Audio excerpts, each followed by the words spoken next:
Bismillahirrahmanirrahim. Assalamualaikum warahmatullahi wabarakatuh. Waalaikumsalam warahmatullahi wabarakatuh. Kita akan melanjutkan surat Al-Baqarah ayat yang ke 128. Tadi sudah diterangkan dikit, kita ulangi lagi. Rabbana, ya. Rabbana, Wahai Tuhan kami. wahai Tuhan Rabb itu kami, artinya pencipta, pengatur, dan memelihara. Wahai yang menciptakan kami, yang mengatur kami, dan yang memelihara kami. Jadi dikatakan Tuhan itu kalau tiga. Satu, mencipta, memelihara, mengatur. Jadi yang berhak mengatur sebenarnya siapa? Ya yang menciptakan kita, yaitu Allah Subhanahu wa taala. Yang memberi nikmat kita, memelihara kita, ngopeni kita, mengatur. Makanya manusia itu sebenarnya harusnya manut dengan aturan Allah. Kalamu waj'alna, waj'alna, jadikanlah kami, jadikanlah kami, jadi dijadikan. Dijadikan itu berarti sudah wujud tapi dirubah. Jadi memang orang itu kalau mau kembali ke Al-Quran itu memang harus siap berubah. Siap berubah. Muslimaini, muslimain, dua orang yang menyerah, tunduk, patuh Islam. Ini itu ayat apa? Nabi Ibrahim dan Nabi Ismail. Laka kepadamu. Jadi ternyata cobaan manusia terberat sampai jadi doanya para nabi adalah tunduk dan patuh pada Allah. Kebanyakan orang itu inginnya tunduk pada diri sendiri atau orang yang ada saat ini. Mungkin yang memberi harta, mereka akan tunduk patuh. Yang sedang memegang kekuasaan, kan manusia juga itu. Iya. Apakah seperti itu perlu doakan? Oh enggak, itu secara manusiawi, manusia mesti manut karo wong duit, karo wong sing duwe kuasa. Dibuat doa menunjukkan tidak sesuatu yang mudah. Bagaimana kita menyadari karena Allah yang mencipta, Allah yang memelihara kita manut dan tunduk patuh dengan aturan Allah. Ini adanya dibuat doa berarti tidak mudah. Tidak mudah. Wa min dzurriyyatina, dan dari dzurriyyah kami. Tidak hanya anak turun tapi dzurriyyah. Apa bedanya anak dan dzurriyyah? Kalau anak ya sebatas yang kita lihat saat ini. Tapi kalau dzurriyyah itu bahkan yang saya tidak bertemu dengannya. Jadi termasuk nanti cicit saya sampai akhir zaman. Ini menunjukkan bahwa Islam itu mengajak umatnya untuk menjadikan anak cucunya sampai bahkan tidak ketemu pun didoakan. Ini menunjukkan perkara yang sangat penting. Umatan, nah, umat, jadi dzurriyyah sekelompok umat, membentuk umat karena dengan ada umat, ada teman, ada kumpulan itu lebih enak. Awalnya cuma dua orang, Ibrahim dan Ismail, tapi kalau dzurriyyah kami nanti menjadi sebuah umat. Muslimatal lak, yang tunduk patuh, muslimatal lak kepadamu. Wa arina, dan ajari kami, wa arina, dan ajari kami, manasikana, bagaimana kami beribadah. Bagaimana kami beribadah. Ini diajari ibadah. Jadi yang diajarkan itu pada dzurriyyah kita itu cara ibadah, cara dekat dengan Allah. Kok nggak diajarkan wa arina dunyana? Karena dunia itu bahasanya orang diajari wong mesti butuh. Karena kalau dunia itu naluri. Mbok ora sekolah, ora diajari maknane. Nek wae ngleh mesti golek pangan. Mesti golek pangan. Golek ngombe. Wong di bojo ora tau diajari apa ya? Tapi butuh. Doanya para nabi yang diajarkan, yang dijadikan kurikulum itu cara-cara ibadah. Cara-cara. Jadi sebenarnya cara ibadah ini yang harus diajarkan pada anak cucu kita. Nah, masalah dunia, nanti itu otomatis setiap orang itu dikasih bakat tertentu. Dan bakat itu alami sebenarnya. Bakat itu banyak alami. Bakat itu alami. Tapi kalau ibadah itu nggak alami, kalau nggak diajarkan nggak mau orang itu. Maka ajari kami cara ibadah. Jadi ibadah itu harus ada pendidikannya, harus ada kurikulumnya. Ini doanya Nabi Ibrahim. Wa tub alaina, dan ajari bertobat. Dan ajari bertobat. Alaina atas kami, dan terimalah tobat kami juga bisa. Jadi orang itu kalau tidak mengindahkan ibadah, tidak tunduk patuh sama Allah, keluar dari doa ini. Innaka sungguh engkau wahai Allah. Innaka sungguh ya Allah. Anta engkau. Anta engkau. At-tawwabu. At-tawwabu. Zat yang menerima tobat. Ar-Rahim. Zat yang maha pengasih. Nah, ini doa yang sangat luar biasa. Kalau Al-Quran itu doanya adalah luar biasa dan tidak semua mudah. Karena tidak mudah disuruh berdoa. Itu. Jadi ada Arina ini diajari cara beribadah, diajari cara berislam, tunduk pada penguasa, raja diraja yang sesungguhnya secara hakikat yaitu Allah Subhanahu wa Ta'ala. Tanpa pendidikan yang terstruktur, nanti jadi samben. Hasilnya ya nggak mudah seperti zaman sekarang. Makanya Al-Quran, kalamullah ini beserta tafsirnya, pengamalannya, ini harus dijadikan kurikulum baku. Diajarkan. Seperti menjaga kemurniannya air zam-zam. Air zam-zam itu direbus ya nggak enak. Dicampur teh ya nggak cocok. Apalagi dibuat kopi, maneman, susu ya. Karena air kalau sudah kecampuran, kemurnian Al-Quran ini sudah kecampuran. Ya kalau air biasa dikasih teh disebut teh. Nggak jadi air teh lah, teh gitu aja. Air dikasih kopi, padahal yang menasi air jatuh dikatakan kopi, ya kan? Maka menjaga kemurnian Al-Quran ini perlu pembelajaran yang sungguh-sungguh. Nah, setelah nanti tersegel di dalam otak, di dalam pikiran, hati.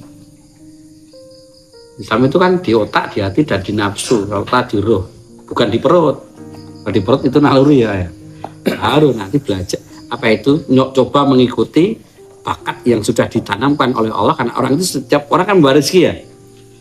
Rezeki, jodoh, celaka, atau beruntung. Ini masalah dunia semua sebenarnya. Jadi ternyata Al-Quran itu jarang membahas tentang perut. Karena perut itu orang rade otak, makhluk nggak punya otak aja bisa ngisi perut. Contohnya ayam, kambing, semua nggak punya otak itu. Tapi nyatanya ya bisa mangan. Betul nggak? Akhir zaman ini malah perut sing dipikir. Padahal nek asin nek terlalu banyak mikir perut, minimal mah. Minimal mah. Engko rada munggah sithik dadi liver. Nek ati ya. Iya kan? Nek rada munggah sithik dadi jantungan. Nek kan munggah terus, lah munggah ya. Betul ya, munggah sithik dadi nek sirah dadi puyeng, migrain. Oh. Iya ta? Mikir, kalau mikir bater meneh, munggah, stroke, stres, waduh. Betul enggak? Makanya nek masalah perut yang penting dilakoni. Yang penting dilakoni. Nanti kalau sudah tersegel mikirannya isinya otak itu Al-Qur'an, mikirnya Al-Qur'an dan cintai Allah Rasul, tujuannya surga, ruhnya siap menunggu panggilan sewaktu-waktu dipanggil oleh Allah karena tiket masuk surga Qur'annya sudah ke bawah, dijaga dengan sholat. Nah, itu secara alami nanti wae gede asine, wae gede wis pengen mangan mesti ya. Biasanya orang pengen mangan dipacu dulu dengan pengen apa? Punya istri. SMA otomatis kepacu ya. Makanya kalau dari kecil sudah diajari cari makan, engko jadi seneng karo wong wedok, Pak. Zaman sekarang itu makanya wong jang-jangan kat SD. Karena apa? Wis mikir mangan kat cilik, nek mangan kat cilik ya sing dipikir wong mangani paling enak bojone kok. Nek ben mikir bojoke SMA. Karena di SD, di SMP masih mengedepankan akhlak. Kan gitu ya jare ini ngono kuwi. Terus turun dari SMP wis mikir duit, nek mikir duit otomatis mikir bojo. Saiki tambah SD saiki. Kuliah jangan tanya. Nanti bocor apa-apa, sing penting duwe yang. Seperti itu parah karena tidak diajari, tidak disegel di dalam otaknya Al-Qur'an. Akhirnya dia ya yang dipikir perut dan bawahnya perut. Itu yang di bawahnya perut. Makanya dari itu bagaimana kita itu bersyukur masih ditemukan Al-Qur'an, masih ditemukan kalam. Ini doanya Nabi Ibrahim, kurikulum kita Quran. Sing gede-gede ya rais, ya ndang mikir gawean, pengen dibojo mesti nek mikir bojo mesti gawean. Gede kaya ngene wis balek wis ngimpi barang kok ora gelem lek pangan. Kan itu otomatis nek wis ngimpi pengen duwe bojo, wong ngimpi hasil dari halusinasi juga karena sering nyawang. Kayak Faiz, Rais gede-gede, sing cilik-cilik ya. Alhamdulillah di sini diajari Quran tiap hari, tiap habis sholat. Bayangkan kalau masjid itu ya seperti doanya Nabi Ibrahim membangun Ka'bah, ada rasulnya, ada nabinya, sekarang ada kiainya yang 24 jam dijamin dengan uang umat dan dia mengahlina Quran. Kira-kira masjid menjadi tempat pendidikan Quran enggak? Sangat. Luar biasa. Mudah-mudahan itu nanti wujud cita-cita dari apa saya dulu. Masjid itu bagaimana nanti ada imamnya. Uang itu ragur dibangun. Uang sabilillah ya apa kuwi? Nyedekahi wong sabilillah. Wong sabilillah yang paling kudu disedekahi ya ahli Quran, gendeke fokus. Sehingga mendidik masjid jamaah sekitarnya itu ahli Quran. Dari kecil sudah diajarkan Quran. Itu. Pemerintah tahu ini. Kayak sekolah ya ora masalah ning kurikulumnya Quran. Jarene Islam. KTP-nya Islam, disumpahi wae nek jabatannya di atasnya ada Quran. Guru yang dhuwur tok tapi ora ngerti jerone arep ngapa. Iya kan? Ya. Kayak kita itu jangan takut dengan isi perut. Tapi takutlah dengan isi kepala. Karena isi kepala ini menentukan nanti cara mencari isi perut gitu ya. Nah, karena isinya perut, isinya kepala cara mencari isi perut ya nanti ya. Bagaimana akal itu menjadi akal yang licik kal an'am, bahkan seperti hewan terbalhum am. Penting iso mangan kan itu ya. Ini jadi wa arina manasikana ini ajari kami untuk beribadah padamu, ajari kami untuk menjadi orang Islam, ajari kami dan dzurriyyah kami. Jadi orang Quran anake tapi dzurriyyahnya. Terus itu kita apakan? Rabbana waj'alna muslimaini laka wa min dzurriyyatina ummatan muslimatan lak wa arina manasikana wa tub alaina innaka antat tawwabur rahim.